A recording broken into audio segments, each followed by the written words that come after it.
Toronto looks like a dream city, vibrant, full of energy. But here's the truth nobody tells you until you're living in it. The cost. It's not just high, it's pushing locals to the edge. Winters are cold. They are a test of patience and grit residents seriously underestimate. And while the culture scene is vibrant, the trade offs might make you rethink that move. Stick around if you want the real deal on living in Toronto. Thinking about moving to Toronto? Here are the real pros and cons: lifestyle, cost, and what people often don't find out until after they arrive. Let's start with the value, because that's what most people ask about first. Toronto is often compared to major Canadian cities like Vancouver and Montreal.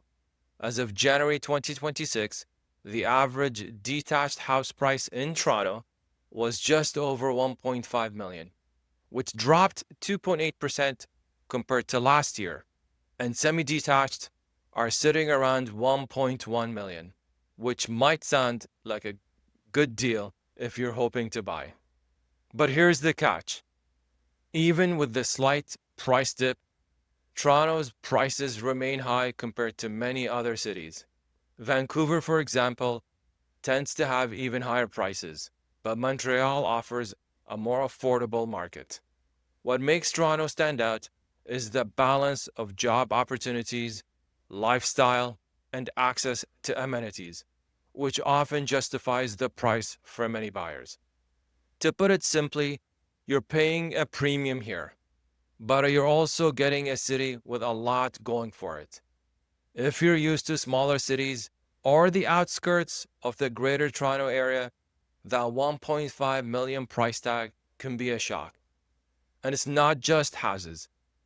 Condos, which are popular for first-time buyers, are also taking longer to sell than before.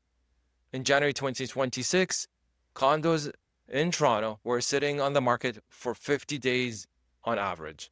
That's longer than the rapid sales we saw years past, signaling a shift toward a more balanced market. Now, let's talk about the weather. Toronto's winters are a challenge. Yes, they're not as cold as Montreal, but people new to the city often underestimate just how cold and long the winter season feels.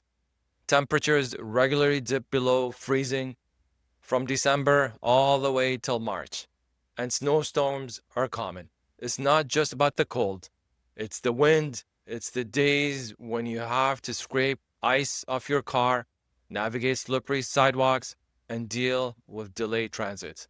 After all, it is a Canadian city, and winters are cold here. Seasonal impact goes beyond discomfort.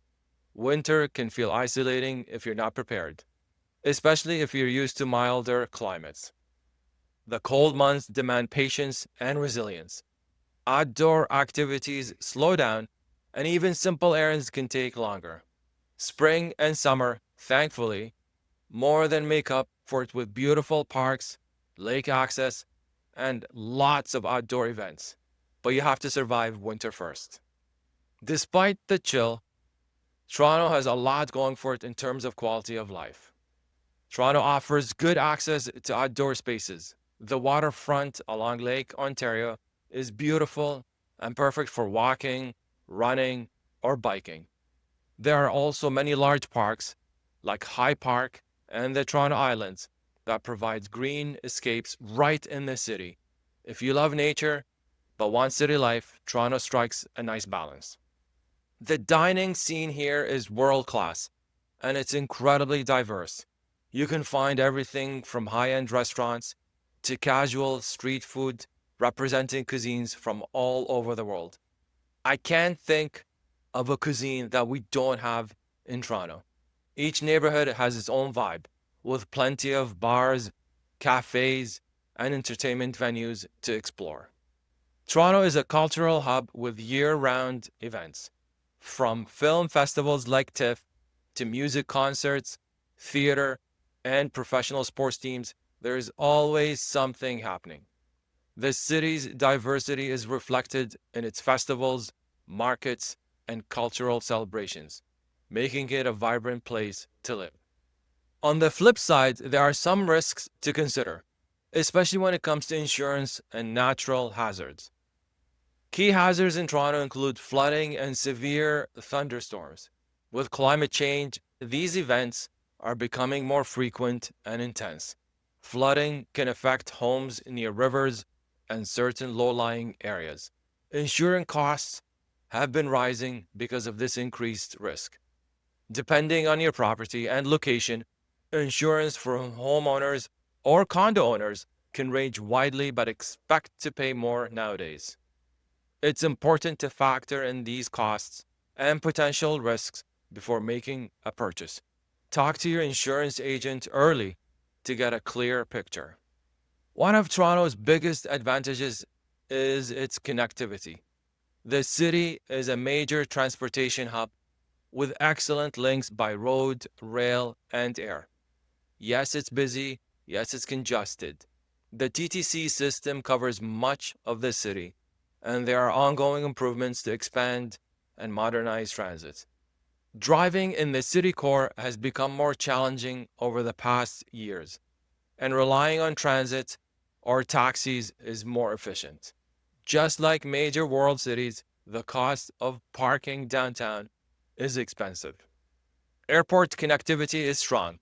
Toronto Pearson International Airport provides direct flights to major destinations around the world, making it easy for business trips or vacations.